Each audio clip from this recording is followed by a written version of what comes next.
Time now for our daily fact-checking segment, Truth or Fake. I'm joined for that by James Creedon. Welcome to you, James. Hi, Tom. Let's begin with a story from Nigeria. It appears to cover the story of vaccines for Covid-19 being destroyed. There is some truth to this story, but not exactly as it's being told. Tell us more. Indeed, and often, of course, where there is some truth, it's more likely to be believed if there are elements of untruth in the mix. Now, this is concerning the destruction of Covid-19 vaccines. You can see this tweet here. Nigeria destroys over 1 million vaccines. These people are not stupid.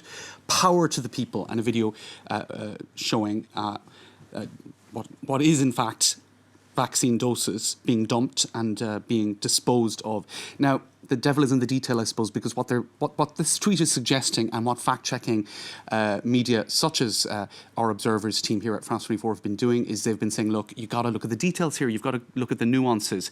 It is true that in December, 1 million doses of AstraZeneca vaccines were disposed of in Nigeria because of the low uptake in vaccination. We know, we've covered this a lot on France 24, that there's a high degree of vaccine hesitancy in many African countries. 3% of Nigerians have taken the vaccine. Across the entire continent, it's just 7.5% of a population across Africa of 1.3 billion. That's a very low percentage compared to other continents. So this is the reason why vaccines are being disposed of. They're going out of date.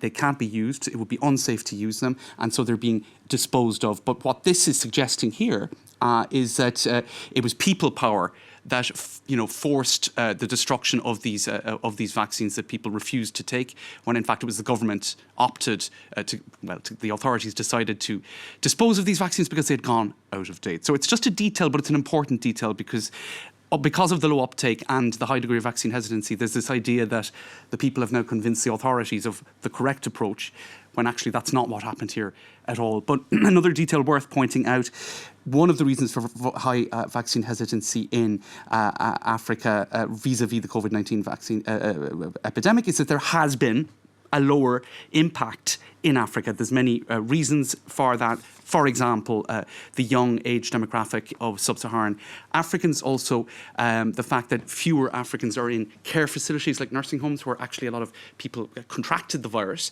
So there are real factors to explain why Africa was less impacted. And in that context, there's a higher degree of vaccine hesitancy. People thinking, look, we don't need this. We don't see the effects of this around us. Also, we know that there have been limitations on testing. So also, I think it was bubbling away in the background and undetected or under appreciated. So there you go, that's the context, but in this particular instance, the details were off on a context that is actually accurate. Okay, let's move on to another story which sounds perfectly convincing because it covers the story of protests in Paris, something we see quite a lot of. But in this particular instance, they're not quite as they seem. Tell us a bit more. All right, so scenes like that, have we ever seen them before in Paris? I think we have. I mean, there's a protest or two on a very regular basis here. It's a sort of a well-known fact about French society. So this is one particular tweet with an image, Paul Emilio Delgato, or Old Yippie. Now, yippies it's kind of a word for a hippie of sorts, a hippie with sort of political views. So you get a sense of the profile. If the television media wasn't owned by billionaires, you would have seen coverage of yesterday's massive general strike in France against pension cuts. This is what Paris looked like.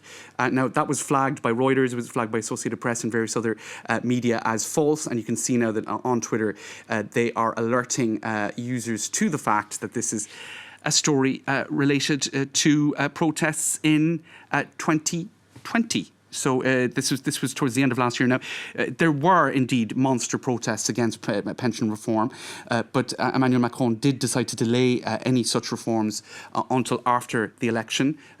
He's hoping to get re-elected, and I think he realised that this is such a sensitive issue that it's better to leave it off the table for now. So first of all, there are no pension reforms currently on the table. There are no protests as a result currently happening. So this all happened last year. But you see, making things even more complicated, there have been protests in Paris over the last number of weeks related to the vaccine pass. So it's very easy to fall into the trap of thinking, especially if you're not here, that these monster protests are happening, because they do occasionally happen. And indeed, there have been protests within the past few weeks. So there you go. No protests right now about pension reforms in France, but there may well be soon. It's certainly not on that scale. There's a lot of people in there. All right, well, thank you very much indeed, James Creedian, for today's edition of Truth or Fake. Thanks.